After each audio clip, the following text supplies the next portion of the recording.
Hello dear aspirants and welcome to the official channel of 24/7 Northeast. So I'm Sakal Gado 24/7 Northeast official YouTube platform with me Shubham sir, your English faculty here on this platform. GNM পৰীক্ষা, B.Ed আৰু D.ELEd পৰীক্ষা এই দুটা অতিকৈ গুৰুত্বপূৰ্ণ exams আমাৰ সন্মুখত আছে আৰু তাতে এই তিনিটা এক্সামতে ইংৰাজীৰ এটা খুবেই গুৰুত্বপূৰ্ণ ভূমিকা আছে পৰীক্ষাটোত। আপোনালোকে যদি ইংৰাজীৰ কোৱেশ্চনস কেটা ভালদৰে অ্যাটেম্প কৰে, কাৰেক্টলি সলভ কৰে, ভালেখিনি মাৰ্কস আপোনালোকে স্কোৰ কৰিব পাৰিব আৰু ইংলিশৰ সেকশনটোৰ যেহেতুকে ওয়েটেজটো খুব বেছি এটা এক্সামত আপোনালোকৰ এক্সামটোত এটা বহুত ভাল ৰিজাল্ট কৰা ফ্যাক্টৰ এটা ৰোল এটা প্লে কৰিব ইংলিশ সেকশনটোৱে। সো আপোনালোকে এই ক্লাसेस কেটা চাই ইংৰাজীত যিমান পাৰে নিজকে ডেভেলপ কৰি লওক, ইংৰাজীৰ স্কিলছখিনি যিমান পাৰে পলিশ কৰি লওক এক্সামছৰ আগতে। অতিকৈ গুৰুত্বপূৰ্ণ যিখিনি টপিকস কনসেপ্টস MCQ যিখিনি আপোনালোকক প্ৰয়োজন হ'ব এক্সামটো ভাল কৰিবলৈ গুটেইখিনি মই এই ক্লাস সিৰিজটো ডিসকাস কৰি দিম। সো আজিৰ এই ক্লাসটো আমাৰ এই অবজেক্টিভটো মেইনটেইন কৰি চলা এই সিৰিজটোৰ এটা ক্লাস। আজিৰ এই ক্লাসত মই আপোনালোকৰ লগত গ্ৰামাৰৰ কোৱেশ্চনস বোৰ ডিসকাস কৰিম আৰু ইংৰাজীৰ গ্ৰামাৰৰ আটাইতকৈ ইম্পৰ্টেন্ট যোনখিনি কনসেপ্টস আপোনালোকে জানিব লাগে বুজিব লাগে সেইখিনি মই আতে ডিসকাস কৰি দিম। সো এই ক্লাসটো মন দি চাওক, লাষ্টলৈকে চাওক, স্কিপ নকৰাকৈ। লাগিলে আপোনালোকে যদি ৰেকৰ্ডেড চাই আছে স্পিডটো বঢ়াই লওক যদি আপোনালোকে ফিল কৰে যে আপোনালোকে অলপ বেছি স্পিডত চাব কমফৰ্টেবল হয়। বাট watch this class till the very end. Go through all of the questions and understand all the concepts that I will be discussing here. Let us begin. Start কৰিছো class 2 আৰম্ভ কৰিছো ব্লগ আৰু starting তে এবাৰ কৰিছো আমাৰ এই ভিডিওৰ তলত description boxত আপোনালোকে আদা 24/7 ৰ এপৰ লিংকটো পাই যাব। লিংকটো ক্লিক কৰি এপটো ডাউনলোড কৰি ইনষ্টল কৰি ল'ব পাৰে যদি আপোনালোকে ফ্ৰী ষ্টাডি মেটেৰিয়েল ৰিসোৰ্সেস, কোৰ্সেস, মক টেষ্ট, বুকস এই গুটেইখিনি যদি ল'ব খুজে বা যদি চাব বিচাৰিছে এপত এভেইলেবল আছে। প্ৰথমটি কোৱেশ্চন আপোনালোকৰ স্ক্ৰিনৰ সন্মুখত ইতিমধ্যে মই প্ৰেজেন্ট কৰি দিছো, এবাৰ চাই লওক। Take a look at the first question here. এনেধৰণে কোৱা হৈছে যে choose the correct indirect form of the given sentence. Indirect form বুলি কোৱাৰ লগে লগে আমি এটো বস্তু বুজি পাব লাগে যে তাৰ মানে ইনডাইৰেক্ট স্পিচৰ কথা কৈছে, right? We are talking about indirect speech here. So indirect স্পিচৰ কথা যদি কৈছে সি এটো কিহৰ আন্ডাৰত আহে? This is under the topic of narration. ঠিক আছে, নেৰেশন টপিকটোৰ আন্ডাৰত আহে ইনডাইৰেক্ট স্পিচ বা ডাইৰেক্ট স্পিচ। Direct indirect কথা কলে narration কথা পাতি আছো আমি। So when we talk about narration, the entire concept is the sage said, man proposes and God disposes. তাৰ মানে sage কোনবা এজন ঋষি মুনি sage কোনবা এজন আছে, তেখেতে কৈছিলে, said past tense ত লিখিছে হা, এটো বস্তু মন কৰিব। তেওঁ কি কৈছিলে? তেওঁ এনে ধৰণে কৈছিলে, তেওঁৰ এক্সাক্ট ওয়াৰ্ডস কেটা এইটো আছিলে, man proposes and God disposes। Inverted কমাছত দিয়া আছে, মন দিব। ইনভাৰ্টেড কমাছত দিছে মানে এটো কোট কৰিছে, তাৰ মানে এটো মই কোৱা বা আপুনি কোৱা কথা নহয়, এটো এই মানুহজনে কোৱা কথা হয়, এই সেজ জনে কৈছে এই কথাখাৰ। আৰু তেওঁ এক্সাক্টলি এনেকৈ কৈছিলে, তেওঁৰ ওয়াৰ্ডস কেটা দেখা দেখি এনেকৈ আছিল। ঠিক আছে, এটা কথাটো হ'ল আমি এটো যেতিয়া ইনডাইৰেক্ট স্পিচত কম, ধৰি লওক আজি আপুনি বুলে এখাৰ কথা শুনিছে, এই সেজ জনে কোৱা শুনিছে, man proposes and God disposes এনেকৈ কোৱা শুনা পালে আপুনি শুনি আহি মুখ ৰিপৰ্ট কৰিছে বুলে যে স্যাৰ এই সেজ এজন আছে তেওঁ এনেকৈ কৈছিলে আজি। বুজি পাইছে? that is reported or indirect speech। তাৰ মানে আপুনি তেখেতে কোৱা কথাখিনি নিজৰ শব্দৰে আপুনি মোৰ আগত প্ৰকাশ কৰি বুজালে যে তেওঁ কি বুজাইছিলে। তাৰ মানে তেওঁ কোৱা কথাটো মিনিংটো আপুনি ইনটেক্ট ৰাখিলে, এট দ্য সেম টাইম আপুনি নিজৰ শব্দৰে গঠন কৰি পেলাই কলে কথাটো যে তেওঁ কৈছে যে মানুহে ডিসপোজ কৰে, মানুহে প্ৰপোজ কৰি ভগৱানে ডিসপোজ কৰে। ঠিক আছে, এতিয়া আপুনি যেতিয়া তেনেকৈ কব ভাবি চাওক, আপুনি মিনিংটো একে ৰাখিব লাগিব আৰু কথাটো টেন্সটো যোনটো টাইম পিৰিয়ড কথাটো কৈছিলে হেটো মেইনটেইন কৰিব লাগিব। তাৰ মানে স্টাৰ্টিংত আমি এনেকৈ কম the sage said that, এনেকৈতো স্টাৰ্ট কৰিম, the sage said that, sage জনে ক'লে যে এনেকৈ কোৱাৰ দৰে। তাৰ পিছৰখিনি এতিয়া চাওক, মানুহজনে কি কৈছিলে, man proposes and God disposes। এই কথাখাৰ যে ক'লে এইটো কিবা এনেকুৱা কথা কৈছে নেকি তেওঁ যোনটো যোৱাকালিহে হৈছিলে বা অহাকালিহে হ'ব বা অকল আজিৰ দিনটোৰ কাৰণে হৈছে, পিছলৈকে নহয় আৰু তেনেকুৱাটো কথা নহয়। this is something he said like a philosophical fact। এইটো বস্তু এনেকুৱা যে almost it's like water boils at 100 degree Celsius.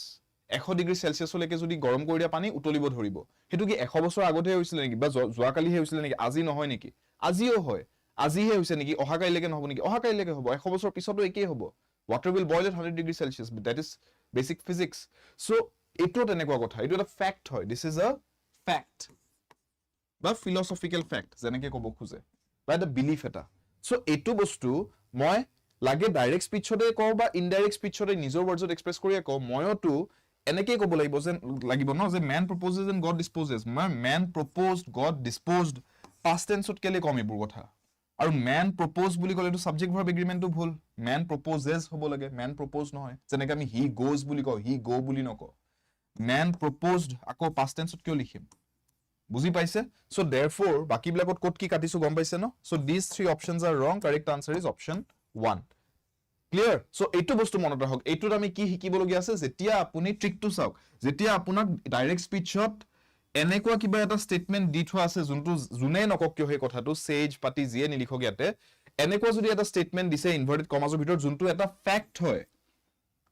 philosophical fact হ'ব পাৰে scientific fact হ'ব পাৰে ডে টু ডে লাইফৰ এটা কিবা বেসিক জেনাৰেল ফ্যাক্ট হ'ব পাৰে তাতে আমাৰ ইনডাইৰেক্ট স্পিচত টেন্স টু চেঞ্জ হৈ না যায় do not change the tense হেতু সিচুৱেচনত clear that is the trick হেতু বস্তু মনত ৰাখিব এক্সাম্পলত দেখাই দিছো মই এই বস্তুবিলাক আজি যোনবোৰ দেখাই দিম মনত ৰাখি যাব আপুনি দেখিব এক্সামত আপোনাৰ এমসিকিউ সলভ কৰে ভুল না লাগে কোনোটো বস্তুত নেক্সট নাম্বাৰ 2 চাওক ক্লাইমেট চেঞ্জ ইজ তাৰ পিছত আমাক কৈছে সেন্টেন্স টু ৰিএৰেঞ্জ কৰক tech a look here PQRS চাৰিটা বাক্য দিছে আৰু চাৰিটা বাক্যত আপোনাক কৈছে যে এইকেইটা আপুনি সঠিক ক্ৰমত এৰেঞ্জ কৰি দিয়ক ক্লাইমেট চেঞ্জ ইজ বুলি কৈ পেলাই PQRS এইকেইটাক এৰেঞ্জ কৰিব লাগে তাৰ মানে স্টাৰ্টিং টু এনেকৈ হ'ব ক্লাইমেট চেঞ্জ ইজ বুলি স্টাৰ্ট কৰিম তাৰ পিছত ৰিএৰেঞ্জ কৰিব লাগে ইয়াতে কি ট্ৰিক আছে কি ট্ৰিকত সলভ কৰিব পাৰো আজিটো ক্লাছটো এইটো ন যে গ্ৰামাৰৰ ইজি ট্ৰিক্স আমি কোৱেশ্চনছবোৰ কাৰেক্টলি আৰু কুইকলি সলভ কৰিবলে সো সি এনেকুৱা কোৱেশ্চনবোৰ হৈছে সেন্টেন্স ৰিএৰেঞ্জমেন্টৰ কোৱেশ্চনছ সেন্টেন্স ৰিএৰেঞ্জমেন্ট মানে সঠিক ক্ৰমত সাজি দিব লাগে আমি এই সেন্টেন্সেছবোৰ বা বাক্যবোৰ ইয়াতে এটা বস্তু চাব আপুনি যদি মোৰ আগৰ ক্লাसेছ কেতিয়াবা কৰিছে যিকোনো আগৰ এক্সামছ বা যিকোনো আগৰ পিৰিয়ডত আপুনি যদি মোৰ ক্লাছেছ কৰিছে আপুনি এটো মই কোৱা শুনিছে যদি আপুনি অকল নতুনকৈ এই GNM B.Ed D.ELEd ৰ ক্লাছৰ কাৰণে মোৰ ক্লাছ খুলি চাইছে এই বস্তুটো আজি আপোনাৰ কাৰণে নতুন হ'ব পাৰে সো এটো এবাৰ বুজি লওক মোৰ প্ৰসেছটো এটো এনেকুৱা কোৱেশ্চনছ বিলাক সলভ কৰিবলৈ ঠিক আছে this is my প্ৰসেছ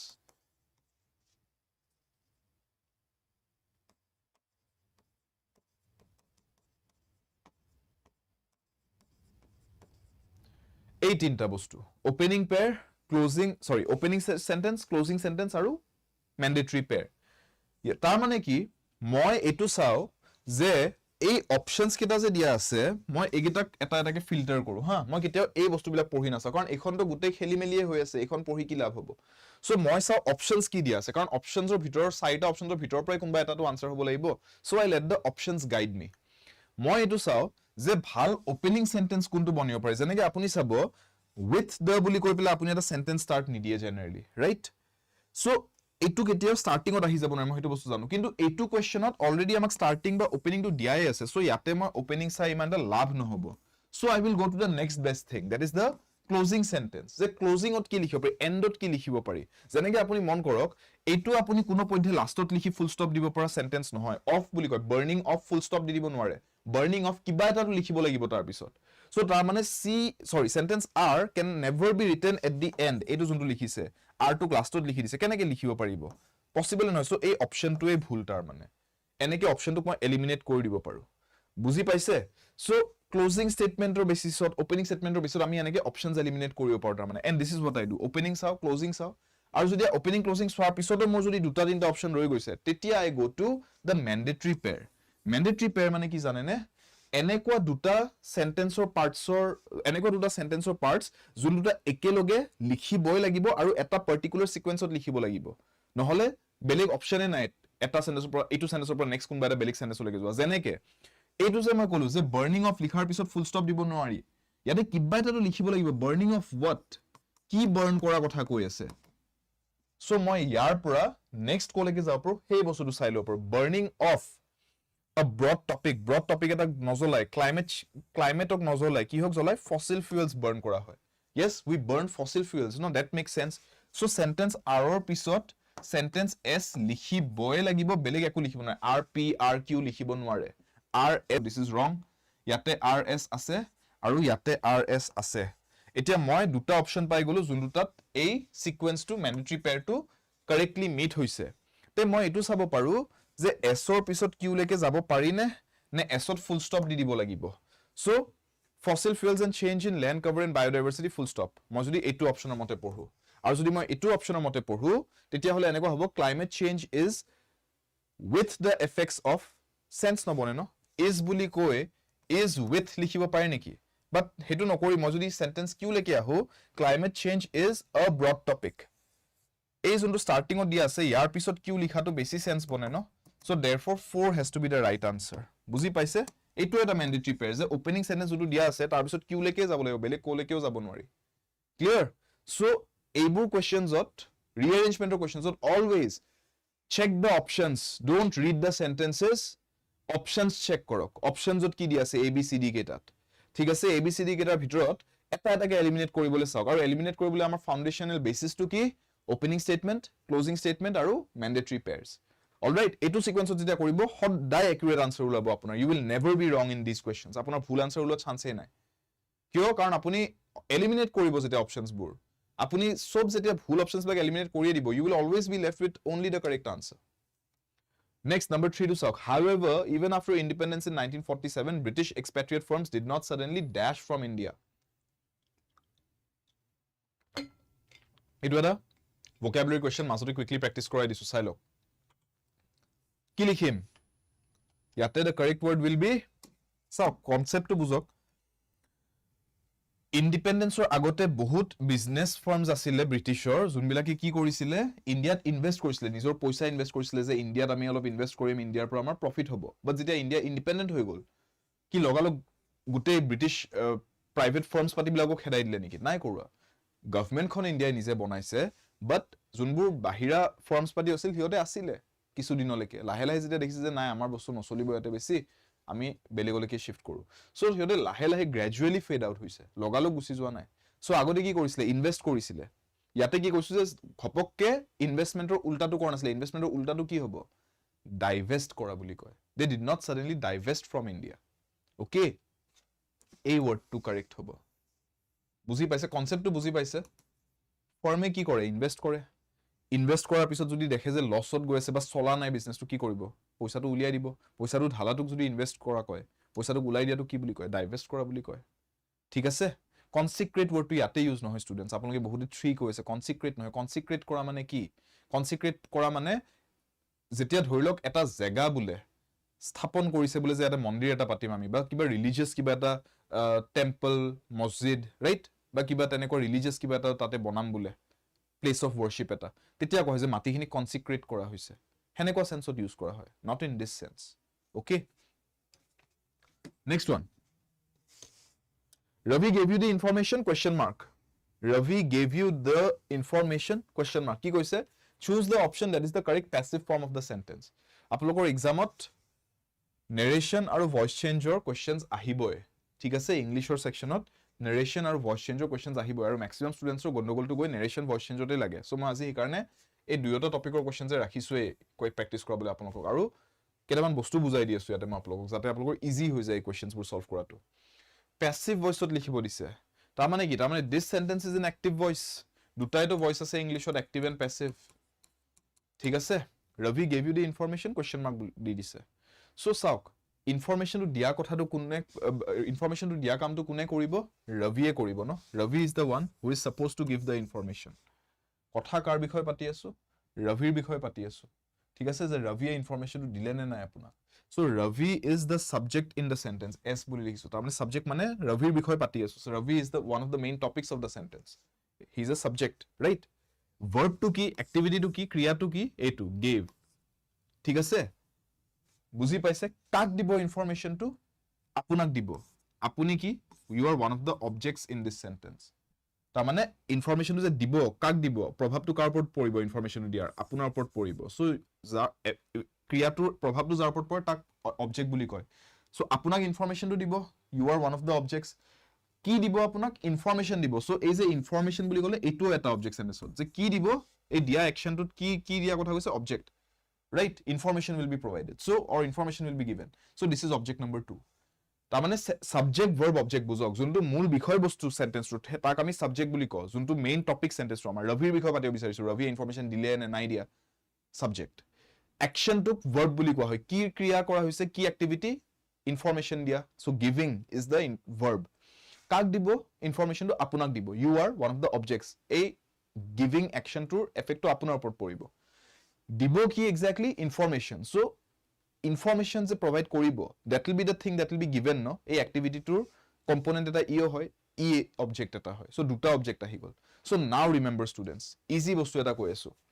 When you have two objects in the sentence, তেতিয়া আমি কি কৰিব লাগে? এই বস্তুটো বুজি লওক হা.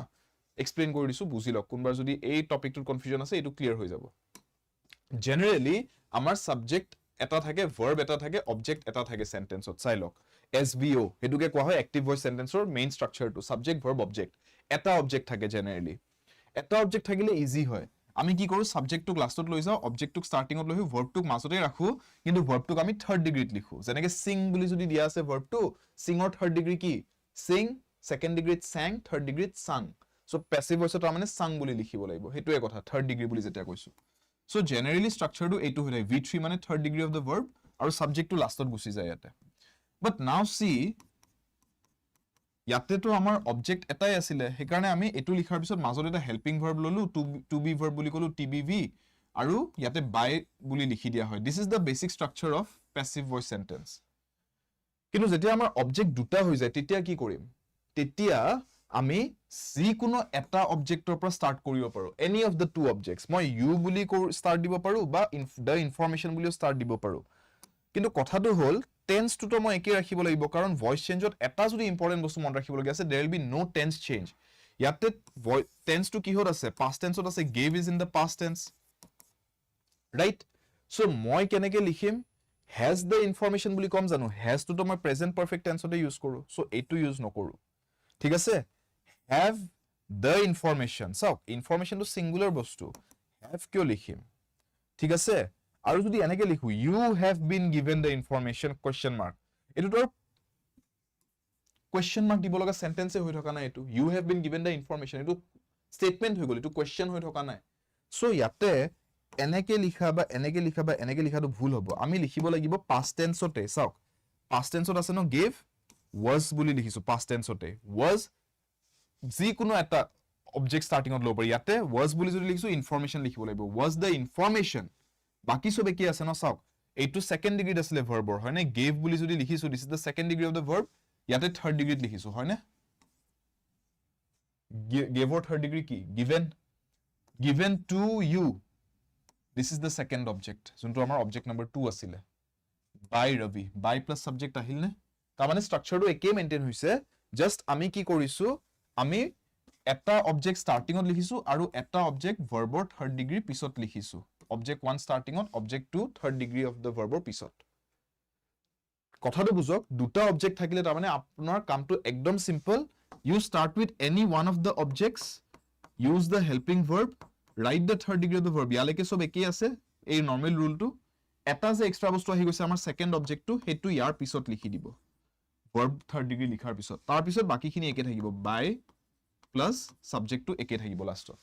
তাৰ মানে এই এক্সট্ৰা এটা বস্তু যে আহি গৈছে আমাৰ হাতত, সেকেন্ড অবজেক্টটো, হেতু আমি ইয়াতে লিখিম থাৰ্ড ডিগ্ৰী অফ দ্য ভাৰ্বৰ পিছত আৰু বাই প্লাস সাবজেক্ট লিখাৰ আগে আগে। বুজি পালে? এইটোক মই আৰু এক ধৰণে লিখিব পাৰিলো হেতেন, where you given the information by Ravi, that would also be correct। কিয়? কাৰণ মই কলো ন, যিকোনো এটা অবজেক্ট আপুনি আগত ল'ব পাৰে। ইয়াতে দুটা অবজেক্ট আছে, you can start with either one। ইয়াতে অপশন আছে was the information, এটোৰ পৰা স্টাৰ্ট দিছে, অবজেক্ট 2 পৰা স্টাৰ্ট দি নেক্সট অবজেক্ট 1 টো পিছত লিখিছে। মই উল্টা কৰিব পাৰো, মই লিখিব পাৰো where you given the information by Ravi। that is the entire concept of having double objects in a voice change question।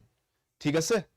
আজি গোটেই ক্লাছটো মই অকল এমসিকিউ সলভ কৰা নহয়, আপোনালোকক টপিক কেইটা বুজাই দি আছো, কনসেপ্টটো ব্যাকগ্ৰাউণ্ড কনসেপ্টটো বুজাই দি আছো, যাতে any student who has any doubts in these things is completely clear of doubts। okay, so এই কাৰণে অলপ টাইম লৈ লৈ বুজাই দি আছো কোৱেশ্চন কেইটা। Next to South, if the room had been brighter, I would have been able to read for a while before bedtime. If the room had been brighter, I would have been able to read for a while before bedtime। ইয়াতে কি কৈছে? sentence to improve কৰক। কোনটো improve কৰিব? underline part to improve কৰিব। How do you improve this? sentence toৰ context to বুঝক। এনেকে কৈছে যে যদি আৰু অলপ পোহৰ থাকিল হয় ৰুমটোত, মই আৰু অলপমান দেৰি পঢ়িব পাৰিলো হেতেন শুৱাৰ আগে আগে। তাৰ মানে ইমান পোহৰ নাছিল যে মই ঠিক শুৱাৰ আগমুহূৰ্তলৈকে পঢ়িব পাৰিম। সো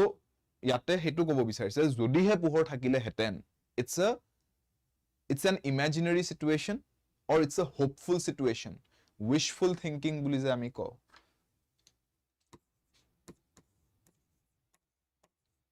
wishful যে মই আশা কৰিছিলো কিন্তু আশাটো পূৰণ হোৱা নাই হেতু সেন্সত কৈছে ইয়াতে ৰুমটো কি ব্ৰাইট আছিল নেকি নাছিলে পঢ়িব পাৰিলে নেকি নোৱাৰিলে তেওঁ বিচাৰিছিলে যদি হে ৰুমটো পোহৰ হল হয় আৰু তেতিয়া মই পঢ়িব পাৰিলো হেতেন ঠিক আছে আইডিয়েল সিনাৰিওটোক উইশ কৰি আছে যোনটো পোৱা নাই আইডিয়েল সিনাৰিওটো সো এনেকুৱা সিচুৱেশনত মনত ৰাখিব আমি সদায় কওঁতে এনেকে কও had the room been brighter কনসেপ্টটো বুজক ইয়াতে বেলেগ একো বুজিব লগিয়া নাই এটাই বস্তু বুজক যে সিচুৱেশনটো বুজিব লাগে ইয়াতে that's the only thing you need to understand nothing else যেতিয়া আপোনাক এনেকুৱা উইশফুল কথা এটা কোৱা সিচুৱেশন এটা দি দিয়ে যে টাইমটো উকলিল টাইম পাৰ হৈ গুছি আহিলে এটো কৰা নহল কিন্তু যদিহে কিবা এটা বেলেগ এটা অপচন পালো হেতেন বা বেলেগ এটা কিবা অপৰচুনিটি পালো হেতেন এটো কাম কৰিব পাৰিলো হেতেন এতিয়া নোৱাৰো আৰু কৰিব হেতু পঢ়া নহল কিতাপখন খুব লগা হৈ গল কাৰণ পোহৰ নাছিল ৰুমটো হেতু টাইম পাৰ হৈ গুছি আহিলে যে আপুনি কিবা চেঞ্জ কৰি দিলে হেতেন লাইট এটা এক্সট্ৰা লগাই ললে হেতেন কিতাপখন লৈ বহিলে হেতেন পঢ়িবলৈ হেতু কৰা নহল আৰু টাইম পাৰ হৈ গুছি আহিলে কিন্তু এতিয়া টাইম পাৰ হৈ গুছি অহাৰ পিছতো মই এবাৰ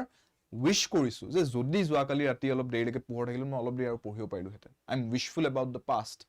এই সিচুৱেশনটোত কতে এনেকে কয় যদি হে এনেকুৱা হল হেতেন মই এটো কৰিব পাৰিলো হেতেন in English had the room been brighter I would have been able to study a bit longer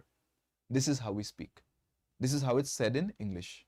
বুজি পালে আপুনি বেলেগ বেলেগ সিচুৱেশন কো পৰে had I studied harder I would have passed the exam হয়নে had I practiced more I could have won the competition বেলেগ বেলেগ situation মই এক্সাম্পল দি বুজাই দিছো আশা কৰিছো বুজি পাইছে ঠিক আছে এই স্ট্ৰাকচাৰটো মনত ৰাখিব ক্লিয়াৰ had লিখি পেলাই আমি নিজৰ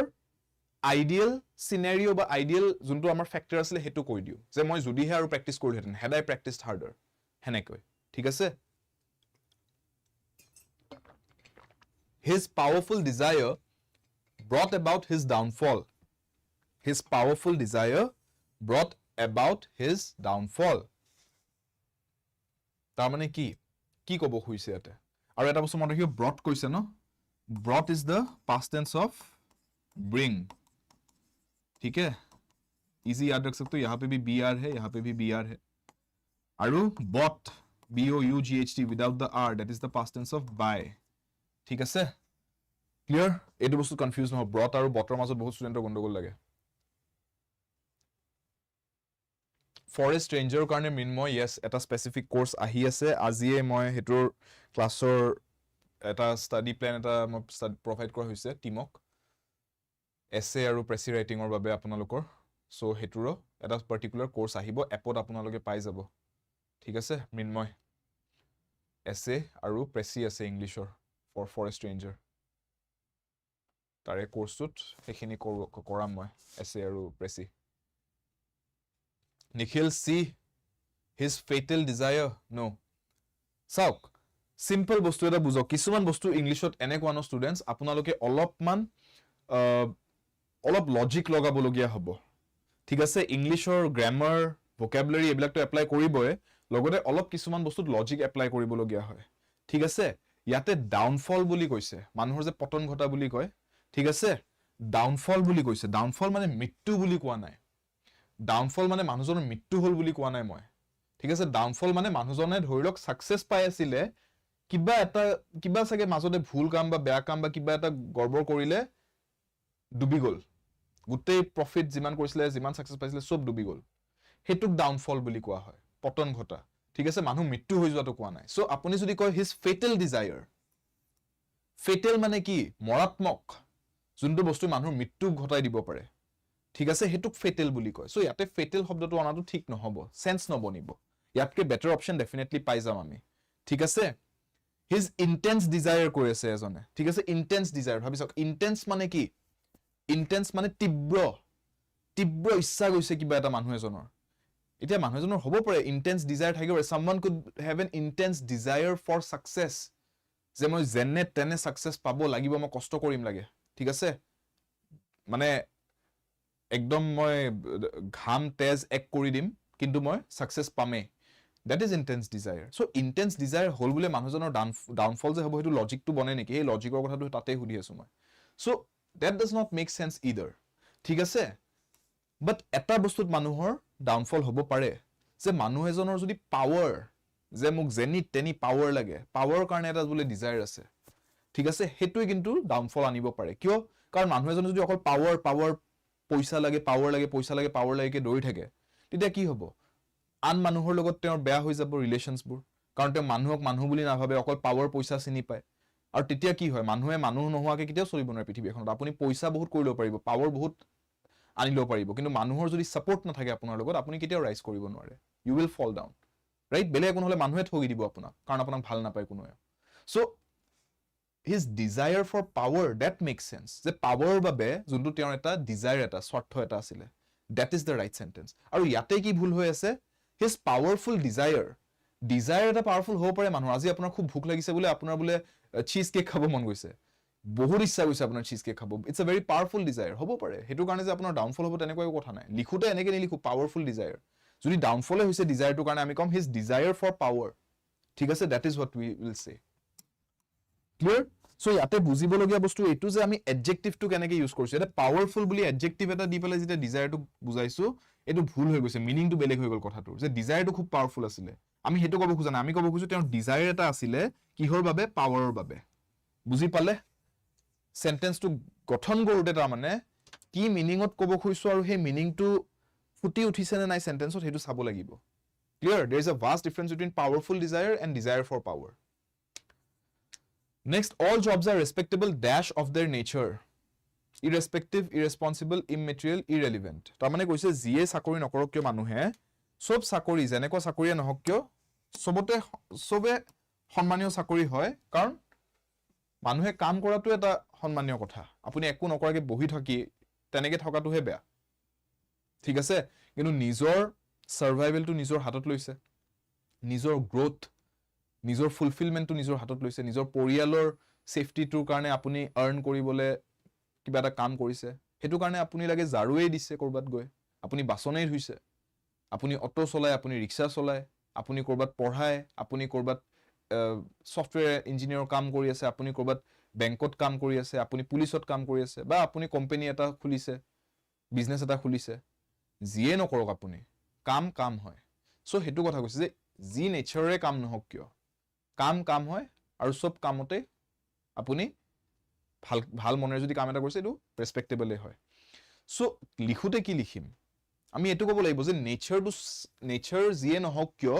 all jobs are respectable হেতুৱে যদি ক'ব আছে আমি ক'ব খুজিছো যে irrespective of the nature of the work বুজি পাইছে যে all jobs are respectable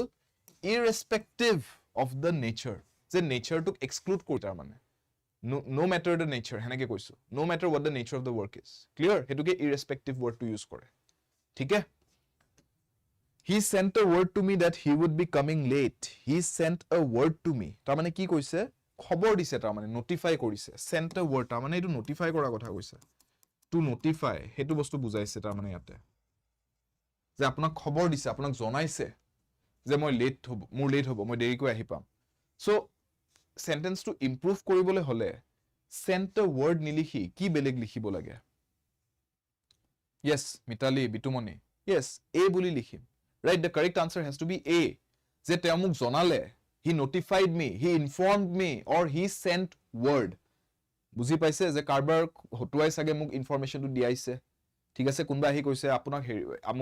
আমুকে কৈ পঠাইছে দে মোক আপোনাক জনাবলে যে তেওঁ আহি পাওতে দেৰি হ'ব বুলে হেতু কোৱা হয়তো send word আপুনি বুলে এজন মানুহ কিবা ইনফৰমেশন দিব লাগিছে আপুনি তেওঁক কল কৰিব পৰা নাই আপুনি তেওঁক গৈ খবৰটো দিব পৰা নাই আপুনি মানুহ এজন পঠাই দিছে বুলে তইতো গৈ আছো হেপিনে তাক এনেকে জনাই দিবিচোন that is called sending word বুজি পালে সো ইয়াতো লিখোতে sent a word বুলি নিলিখো এটা শব্দ পঠোৱা নাই ইনফৰ্ম কৰিছে সো sent word এটো মিনিংটো হৈছে to inform বা to notify বুজি পালে clear ঠিক আছে so make sure that you are using the correct phrase এনেকৈ দুটা কোৱেশ্চন পালো আজি আমি যত আমি বুজি পাইছো সেন্টেন্সটো কি ক'ব খুজিছে বাট লিখোতে কাৰেক্টলি লিখিব লাগিব পাৱাৰফুল ডিজায়াৰ বুলি ক'লে নহব ডিজায়াৰ ফৰ পাৱাৰ ক'ব লাগিব ৰাইট যদি আমি ডাউনফল হৈছে বুলি ক'ব খুজিছো আৰু আমি sent a word বুলি ক'ব নোৱাৰো sent word বুলি ক'ব লাগিব সো কাৰেক্ট সিচুৱেশনত কাৰেক্ট ফ্ৰেজিংটো অলপ তেৰা বেকাকে বা অলপ ভাঙি লিখিলে বা অলপ উল্টা পুল্টা কৰি লিখিলে গুটে মিনিংটো ফ্লপ হৈ যাব পাৰে That story would make a great subject dash a novel. Yes, ebar etu sauk. These are preposition based questions. Khub important. Preposition apunar exam ot ahiboy ahibo. Preposition based question hudhiboy hudhibo. ঠিক আছে? So, কি লিখিম ইয়াতে? BTR পৰীক্ষা গ'ল recently. মই BTR পৰীক্ষা আগতে কৈছো যে preposition question আহিবই আহিব। প্ৰেক্টিস কৰা। প্ৰেক্টিস কৰোৱাইছিলো সেই কাৰণে। Similar questions exam টো আহি গ'ল। আপোনালোকও কৈ আছো preposition question আহিবই আহিব। So you have to make sure that you have these concepts clear. Okay? That story would make a great subject dash a novel. তাৰ মানে কি ক'ব খুজিছো যে এখন নভেল এখনৰ বাবে এই কাহিনীটো এটা খুব বঢ়িয়া টপিক বনিব বা সাবজেক্ট বনিব নভেলখনৰ story হিচাপে বা নভেলখনৰ কাহিনী হিচাপে, right? So হেতু ক'বলৈ যদি খুজিছো মই কোনটো preposition লিখা ভাল? Great subject of a novel, great subject in a novel, great subject at a novel, নে great subject for a novel? কিছুমানে অফ কৈ আছে, কিছুমানে ফৰ কৈ আছে।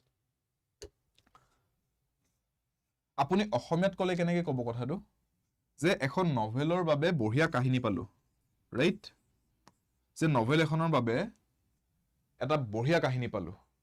ঠিক আছে, আপোনাক বোলে আজি মই কাহিনী এটা শুনালো, আপুনি ক'লে স্যাৰ বঢ়িয়া। এই কাহিনীটো নভেল এখনত বঢ়িয়া লাগিব। মই এখন নভেলৰ কাৰণে এটা ভাবি আছিলো এখন নভেল লিখো বুলি, আপুনি এইটো কাহিনী কৈ দিলে বঢ়িয়া, মই এটা টপিক পাই গলো। এই কাহিনীটোৰ ওপৰতে এতিয়া মই নভেলখন লিখিম। তেতিয়া আপুনি কি ক'ব? যে নভেল এখনৰ কাৰণে খুব বঢ়িয়া কাহিনী এটা পালো বা নভেল এখনৰ বাবে বঢ়িয়া কাহিনী এটা পাই গলো আজি। সো এই বাবে বুলি যে কওঁ আমি অসমীয়াত, ইংৰাজীত সেইটো বস্তুতেই জেনেৰেলি ফৰ বুলি লিখে, অফ নিলিখে। ঠিক আছে, যেনেকে আপোনাৰ বাবে কোনোবাই গিফ্ট এটা আনিছে, someone bought a gift for you, someone bought a gift of you বুলি নকওঁ। বুজি পাইছে? সো ইয়াতটো আপুনি ভাবি চাওক, এইটোৱেটো কৈ আছো ন, নভেল এখনৰ বাবে বঢ়িয়া কাহিনী এটা পাইছে। সো মই ইংৰাজীত কি ক'ম? That story would make a great subject for a novel. Novel এখনৰ বাবে বঢ়িয়া কাহিনী এটা বনিব এইটো। বুজি পাইছে কনসেপ্টটো এতিয়া? ক্লিয়াৰ? আন্ডাৰস্টুড? ইয়াতে ট্ৰিকটো কি? ইয়াতে বেলেগ একো ট্ৰিক নাই। প্ৰেপজিশন বেসড কোৱেশ্চনত বেলেগ একো ট্ৰিক নাই। আপুনি জানিব লাগিব যে এক্স্যাক্টলি ইয়াতে প্ৰত্যেকটো প্ৰেপজিশনৰ কোনটো কাম হয়, কেতিয়া ইউজ হয়, কেতিয়া ইউজ নহয়। মোৰ কোৰ্সৰ ক্লাসেছত মই প্ৰেপজিশনৰ এটা বেলেগকে কমপ্লিট ক্লাসেই লওঁ, আৰু তাৰপিছত এমসিকিউজ বেলেগকে প্ৰেক্টিস কৰাৰ পিছত কমপ্লিট প্ৰেপজিশনৰ টপিকটোৱে বেলেগকে ডিসকাস কৰো মই। So all prepositions at, on, in, above, right, over, until, since, from, of, for, এই গুটেইবোৰ and many more, এই গুটেইবিলাক জানিব লাগিব। এই গুটেইবোৰ জানিব লাগিব কোনটো কেতিয়া ইউজ হয়। ঠিক আছে? It's a very important topic, preposition. A man may die, nations may rise and fall, but an idea lived on. ইয়াতে এই পাৰ্টটো চাওক, lived on। এইটো সুধিছে যে আমি তাক ইমপ্ৰুভ কৰিব পাৰো নে নাই। যদি ইমপ্ৰুভ কৰিব পাৰো, এইকেইটাৰ ভিতৰত কোনোবা এটা চুজ কৰক, live on, lives in, lives on। আৰু যদি ইমপ্ৰুভ কৰিব নালাগে, lived on is completely fine, তেনেহলে no improvement বুলি কৈ দিয়ক। Option 4 is the correct answer তেতিয়া হলে।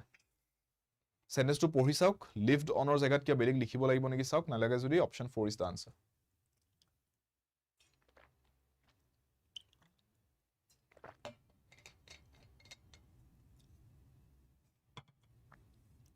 কি হ'ব কারেক্ট আনসার? 1 কৈ আছে এজনে। যোনে যোনে ৰেকৰ্ডেড চাই আছে, ক্লাছটো পিছতকে চাই আছে, লাইভ চাও পৰা নাই, আপোনালোকে পাৰিছে নে? lives in কেনেকে? সি কি কৈছে? a man may die, এনেকুৱা হ'ব পাৰে যে মানুহ এজন মৰি গ'ল। nations may rise and fall, এনেকুৱা হ'ব পাৰে যে দেশ এখন বহুত উন্নতি কৰিলে তাৰপিছত আকৌ ডুবি গ'ল।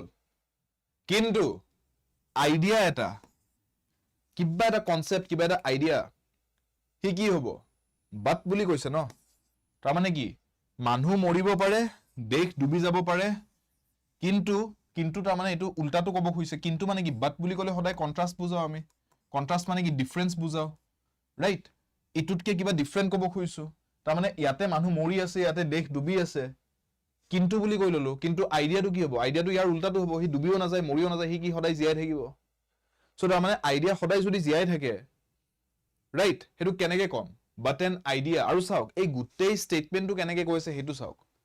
গোটেই ষ্টেটমেন্টটো এনেকে কৈ আছে যে এইটো এটা ফ্যাক্টেই হয়, ইটস বিং ষ্টেটেড লাইক আ ফ্যাক্ট। যে পানীটো 100 ডিগ্ৰী সেলসিয়াছত বইল হ'বই যোনটো এক্সাম্পল আজি আগতে দি আছিলো right water will boil at 100 degree celsius so hituk ma enake ko je water boils at 100 degree celsius enake nako je water boiled at 100 degree celsius enake nako je water will boil at 100 degree celsius ami ko water boils at 100 degree celsius ami enake nako sun will rise in the east or sun rose in the east ami ko sun rises in the east tar mane ki simple present tense ot ko hoday facts jatiyo bostu universal truths jatiyo bostu এইবোৰ সদায় কিহত কোৱা হয় এইবোৰ সদায় express কৰা হয় in the মনত ৰাখিব সিম্পল প্ৰেজেন্ট টেন্স অলৰাইট আৰু সিম্পল প্ৰেজেন্ট টেন্সত যদি আমি লিখিবলৈ হয় ষ্টুডেন্টস মোক এটা বস্তু কক এন আইডিয়া কি লিখিম লিভড লিখিম জানো লিভড নিলিখো লিভ টু পাষ্ট টেন্স হৈ যায় লিভ লিখিম কিন্তু চাওক লিভ লিখিব পৰা গ'ল হেতেন এতিয়া এইটো টেন্সৰ পৰা গম পালো যে লিভ লিখিব লাগে simple present tense live শব্দটোৰ live বুলি লিখা যায় live নিলিখে ৰাইট কিন্তু ইয়াতে টেন্সৰ লগত এটা সাবজেক্ট ভাৰ্ব এগ্ৰিমেন্টৰ ৰুলটো এপ্লাই হ'ব an idea বুলি কৈছো এটো কি হয় an idea এটো ভাবি চাও এটো আমাৰ টপিকটো তো ইয়াৰ বিষয় কব খুইছো এই ভাৰ্বটো ইয়াৰ কাৰণে ইউজ কৰি আছো an idea this is singular হয় না এটা বস্তু হয় এটা আইডিয়া আৰু এটো থাৰ্ড পাৰসন বস্তু হয় এটো না স্পিকাৰ না লিসনাৰ স্পিকাৰ হলে ফাৰ্স্ট পাৰসন লিসনাৰ হলে সেকেন্ড পাৰসন হলে this is third person singular বস্তু এটাৰ লগত কি আহিব সিঙ্গুলাৰ ভাৰ্বটো আহিব প্লুৰেল ভাৰ্বটো লিখিব নোৱাৰো আৰু ভাৰ্বৰ ক্ষেত্ৰত সিঙ্গুলাৰ ভাৰ্বটো কি হয় যেতিয়া আমি তাক s বা es ফৰ্মত লিখো বস্তুটো বুজক হি বুলি যেতিয়া লিখিছো হিৰ লগত মই এটো সিঙ্গুলাৰ ন এজন মানুহৰ কথা কৈ আছো হি গো টু স্কুল বুলি কম নে হি গোজ টু স্কুল বুলি কম ভাৰ্বটো কি লিখো গোজ লিখো নে নাই he goes to school he go to school নিলিখো দে বুলি গলে প্লুৰেল হৈ গলে কিন্তু সাবজেক্টটো দে গো টু স্কুল বুলি লিখো দে গোজ টু স্কুল বুলি নিলিখো ইয়েস তো ঠিক তেনেদৰে an idea live নিলিখো an idea lives on লিখিম কাৰণ সিঙ্গুলাৰৰ ভাৰ্বত সদায় s বা es form of the verb use কৰা হয় বুজি পালে understood so therefore our answer will be lives on which is option number 3 ঠিক আছে lives on তাৰ মানে জীয়াই থাকিব হি সদায় clear tense আৰু subject verb agreement দুটা এনেকুৱা গ্ৰামাৰৰ টপিক এই দুটা যদি আপোনাৰ পুৰা ডেফটলৈকে ক্লিয়াৰ আছে আপুনি ম্যাক্সিমাম কোৱেশ্চন সলভ কৰিব পাৰিব ম্যাক্সিমাম তাৰ পিছত এক্সট্ৰা কিছুমান টপিকস থাকে ভয়েস চেঞ্জ নাৰেশন পাতি বাট মেজৰিটি টপিকস আপোনাৰ মেজৰিটি কোৱেশ্চনস tense আৰু subject verb agreementor concept clear থাকিলে এটেম্প কৰিব পাৰে so these are very important topics কোৰ্সত মই কাৰণে ডিসকাস কৰো এইকেইটা সদায় if your concepts are very weak no students আপোনালোক যদি মই কি বুজাই দি আছো যদি একদমে ক্যাচ কৰিব পৰা নাই যেন লাগিছে তাৰ মানে আপোনাৰ কনসেপ্ট একদম বেসিক লেভেলত উইক হৈ আছে তেতিয়া মই একদম 110% আপোনাক সাজেষ্ট কৰিম আপুনি কোৰ্স লওক do not try to outsmart the exam in that regard ঠিক আছে কোৰ্স লাগে তাৰ মানে আপোনাক ঠিক আছে you need a course you need guidance from the very basics যদি আপোনাৰ এনেকুৱা মই যদি বুজাই দি আছো আজিৰ ক্লাছত যিখিনি বুজাই দি আছো যদি আপোনাৰ এনেকা লাগিছে একদম বুজি পোৱা নাই তাৰ মানে আপোনাৰ কোৰ্সৰ দৰকাৰ আছে ঠিক আছে আৰু যদি বুজি পাই গৈছে then good then just keep practising আপুনি প্ৰ্যাকটিসটো তেতিয়া হলে বনাই ৰাখিলে হ'ব আপোনাৰ এক্সামলৈকে হৈ যাব ওকে এটো মই একদম গ্যাৰান্টি দি কৈছো আপোনাক there's no two ways about it এটো চাওক এতিয়া choose the correct sequence of alternatives তাৰ মানে rearrangementৰ কোৱেশ্চন হয় again মোৰ টেকনিকটো কি কৈছিল আপোনালোকক যে ওপেনিং স্টেটমেন্ট চাওক ক্লোজিং স্টেটমেন্ট চাওক ম্যান্ডেটৰি পেয়াৰ চাওক ইয়াতে তো ওপেনিং স্টেটমেন্ট চাব পাৰি ন কাৰণ ইয়াতে আমাক স্টাৰ্টিংত কি লিখিব লাগে একো কৈ দিয়া নাই আমাক চাৰিটা স্টেটমেন্ট দিছে আৰু চাৰিটাকে এৰেঞ্জ কৰিব লাগে স্টাৰ্টিং কি হ'ব একো জনাই দিয়া নাই সো আমি ওপেনিং স্টেটমেন্টটো চাই লও প্ৰথম ফাৰ্স্ট বস্তুটো চাও ওপেনিং স্টেটমেন্ট কি হ'ব পাৰে চাবলে আমি চাও কি হ'ব নোৱাৰে কোনটো ওপেনিং হ'ব নোৱাৰে হেতু চালে আমাৰ বেছি ভাল in former colonies এনেকে স্টাৰ্ট দিব পাৰি নেকি versions of the European poor laws এবিলাক আধাতে স্টার্ট হৈ যেন লাগা নাই না এইটো তো তথাপি মই মানিব পাৰো in former colonies such as এনেকে স্টাৰ্ট দিব পাৰি সেন্টেন্স এটা but missionary activities comma and the introduction এবিলাক আধাতে স্টার্ট দিয়া নিচিনা হৈছে Philippines the basic welfare এটো তো গমে পাই এটো সেন্টেন্সৰ মাজৰ বস্তু হয় এটো কত স্টার্টিংত অহা বস্তু নহয় so you cannot start from sentence s option তো দিয়াও নাই বাৰু you cannot start from sentence r হেতু দিয়া নাই অপশনত you cannot start with sentence p sentence p pro start দিব নোৱাৰি চাইলক versions of the European poor laws comma charitability কে আধাতে start দিয়া নিচিনা হৈছে বস্তু jump start কৰা নিচিনা হৈছে startingত লিখা ভাল sentence নহয় এটো q is a much better sentence to begin with to open with so এইগিটা অপশনত q দিয়া আছে startingত I can go forward with these two এইগিটা eliminate কৰি দিছো ক্লিয়াৰ নেক্সট চাওক ক্লোজিং স্টেটমেন্ট কি হ'ব পাৰে আৰু হেতু কি হ'ব পাৰে চাবলে কি হ'ব নোৱাৰে হেতু চাই ল সেন্টেন্স আৰ দিয়া আছে আৰু সেন্টেন্স এস দিয়া আছে ন লাষ্টত ক্লোজিং কেটাহে চাই আছো টেস্ট কৰি আছো ক্লোজিং কোনটো হ'ব পাৰে কোনটো হ'ব নোৱাৰে এস হ'ব নোৱাৰে ন Philippines and the basic welfare services grew out of modified চাওক মডিফাইড টু এটা এডজেক্টিভ হয় কোনটো বস্তুক মডিফাইড কৈ আছো মডিফাইড হোৱাট মডিফাইড কি বস্তু কৈ আছো আধৰুৱা হৈ গৈছে ন সো তাতে ফুল স্টপ দি এন্ড কৰি দিয়াটো কাৰেক্ট হ'ব জানো নহয় you cannot end the sentence on s you have to go to some other sentence so etuk eliminate koriboi lagil thakil ki qspr baki to sob eliminate hoye gol so jodi mor exam ot dora dori lagi thake mor jodi aro time nai moi pohio na sao etu moi gom pam aro etuei correct guaranteed kyo karon baki keta moi pura juktire katibo parisu বুজি পাইছে so we will always apply this process opening closing mandatory pair kyo karon tetia amar baki sob option eliminate hoi jay until we get the correct answer the one and only correct answer আর তেতিয়া আমি আনসারটো লৈ পুরা খাটাং থাকিব পাৰো যে আমি যদি পঢ়ি চাবো টাইম পোৱা নাছিলো এটো সিকোয়েন্সত মিলিছে নে নাই আমি তথাপি গ্যাৰান্টি দি ক'ব পাৰো যে আমাৰ আনসাৰটো কাৰেক্ট হৈছে টাইমও বাছে আৰু একুৰেচিও মেইনটেইন হয় clear so we will use this process qspr এতিয়া যেটো আমাৰ এক্সাম নহয় ক্লাস চাই আছো এতিয়া পঢ়ি চাবো টাইম আছে চাই ল qspr in former colonies such as Ghana, Jamaica, India and the Philippines the basic welfare services grew out of modified versions of the European poor laws charitable and missionary activities and the introduction of western juvenile justice procedures eta float পঢ়িও পাৰিছনে গুটে বস্তুটো brake নোহাগে একো তাৰ মানে এটো এটা complete meaningful sentence বনিছে আমাৰ right ইয়াতে আপুনি ক'ব পাৰে এটা ম্যান্ডেটৰি পেয়াৰো আছে ইয়েস নিখিল ঠিকে ধৰিছে আপুনি qs এটা ম্যান্ডেটৰি পেয়াৰো হয় ইয়াতে if you search for a mandatory pair আমাৰ দৰকাৰ নপৰিল কাৰণ ওপেনিং ক্লোজিং ত আনসাৰটো উলাই গল তিনটা অপচন এলিমিনেট হৈ গল বাট যদি আপুনি চাব বিচাৰে ম্যান্ডেটৰি পেয়াৰ আছে নাই ইজিলি উলাব পাৰে যেতিয়া আপুনি দেখাব কমা এনেকে দি আছে সিকোয়েন্সত জানিব এখন লিস্ট হয় ইয়াতে চাও কিহৰ লিস্ট বনিছে গানা দেশ এখনৰ নাম জামেকা দেশ এখনৰ নাম ইন্ডিয়া দেশ এখনৰ নাম এন্ড দ্য আৰু এখন দেশৰ নামেটো আহিব ইয়াতে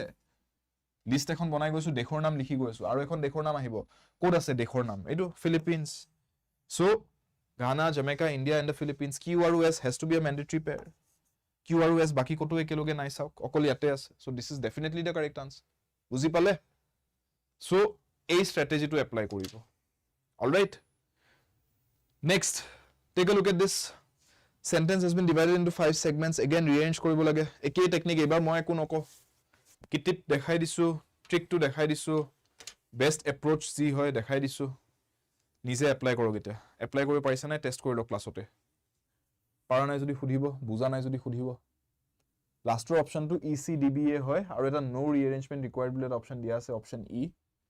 বাট হেতু ইয়াতে তো আনসাৰ নহব কাৰণ এৰেঞ্জমেন্টৰ দৰকাৰ আছে আমাক ইয়াতে সো ABCD ভিতৰতে চাওক কোনটো হ'ব correct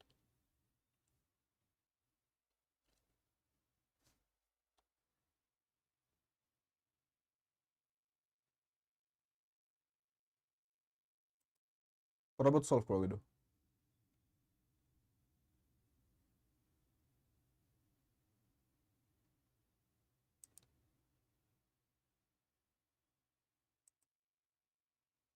D someone is saying 12D okay ECDBA are we sure so starting on কি লিখিব পৰা যায় হেতু চাই লওক ওপেনিং স্টেটমেন্ট কি হ'ব পাৰে অপশনস কি দিয়া আছে B C আৰু E B আৰু C আৰু E ৰ মাজত which is the best opening statement adopted a mission based eto adhare start hoy gol no for climate change adhare start hoy goise so egeta amar eneo starting on likhibo par option hoy C aru B pro ami eneo start koribo nwaro eliminate korok option A option B kata gol tar mane sentence E pro start koribo laibo the national action plan right so national action plan koar pisot apuni eta bostu bhabi saok national action plan etu bhabar pisot apuni bhabi saok yar next ki likhibo pari national action plan states to build ko pari na sage kobo pari কিন্তু আমি হেতু ভাবি চাব নালাগে কাৰণ ইয়াতে আমাৰ দুটাই অপচন আছে ই পিছত হয় বি বা ই পিছত সি কোনবা এটা লেকে যাব লাগিব বেলেগটো আমি অপচনৰ বাহিৰত গৈতো একো অপচন দি দিব নোৱাৰো সো এই দুটাৰ ভিতৰতে কিবা এটা ই পৰা বি নহলে ই পৰা সি which is better the national action plan adopted than a national action plan for climate change plan এটা বনিছে national levelত কিহৰ বাবে climate changeৰ বাবে সো এটো কোৱাটো ভাল ন so national action plan for climate change is the best option e plus c leke jao aur baki closing ek dia ase a dia ase duitat so e plus b leke jwat ke e plus c leke ahatu better d has to be the correct answer Clear? ठीक है? I hope this technique is clear to all. So इটো गुटे दुबार पढ़ी চাও. The National Action Plan for Climate Change encouraged all states to build their own plans and adopted a mission-based approach consisting of 8 focus areas. ধুনিয়াকে পাই গৈছো complete sentence এটা, meaningful sentence এটা. Our answer is correct. Next.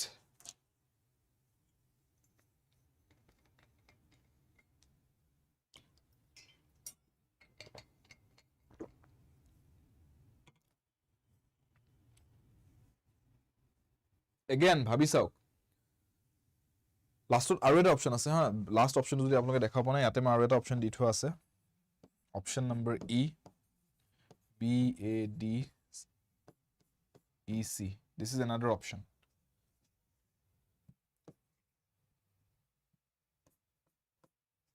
এইটো এটা option আছে লাষ্টত option number E. Right, so চাওক option যদি মই B সিলেক্ট কৰো ন মানে সৰি মানে মই স্টাৰ্টিং যদি B সিলেক্ট কৰো is very much এনেকে স্টাৰ্ট কৰিব পাৰি নে জানো সেনেসা নোৱাৰি সো এইটো অপচন এনেও ভুল এইটো অপচনো ভুল যোনটো অপচন 8 কৈ আছে ৰাইট এইগিটাটো ভুলে আমাৰ সো থাকিল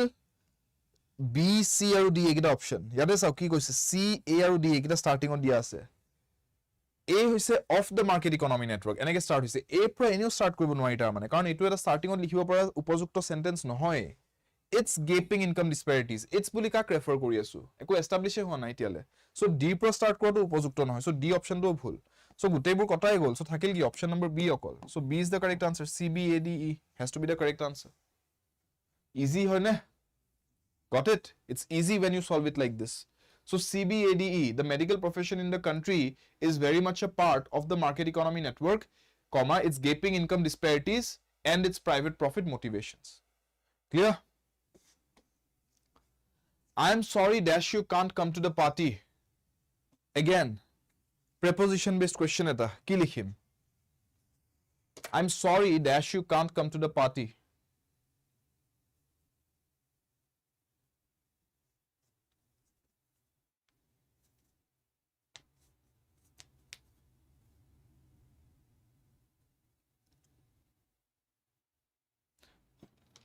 কিয় answer হনে কিয়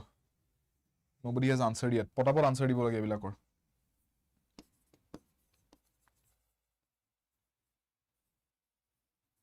see when you're apologizing for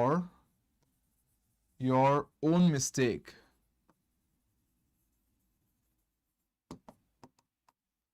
তেতিয়া আমি কি লিখো তেতিয়া আমি লিখো sorry for ঠিক আছে but when you're apologizing বা এনেকে কৈছো when you're not apologizing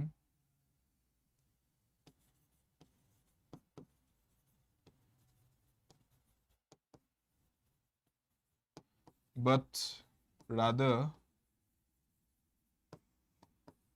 expressing sadness তেতিয়া কি কৰো তেতিয়া আমি এনেকে কও sorry that ডিফাৰেন্স তো বুজি পাইছে তাৰ মানে কি আপুনি নিজেই কিবা এটা ভুল কৰিছে আৰু তাৰ পিছত আপুনি সৰি কৈ আছে তেতিয়া আপুনি কি ক'ব I'm sorry for যেনেকৈ মই ক'ব I'm sorry for making you feel bad I'm sorry for being late ঠিক আছে তেনেকৈ কোৱা যায় কিন্তু আপুনি যদি সৰি ক'ব খোজা নাই apologize কৰিব খোজা নাই আপুনি জাস্ট মানুহজনক ক'ব বিচাৰিছে মোৰ বেয়া লাগিল যে আপুনি আহিব নোৱাৰিব যেনেকৈ ইয়াতে গৈছে আপুনি পাৰ্টি লাগি আহিব নোৱাৰিব মোৰ জানি বেয়া লাগিল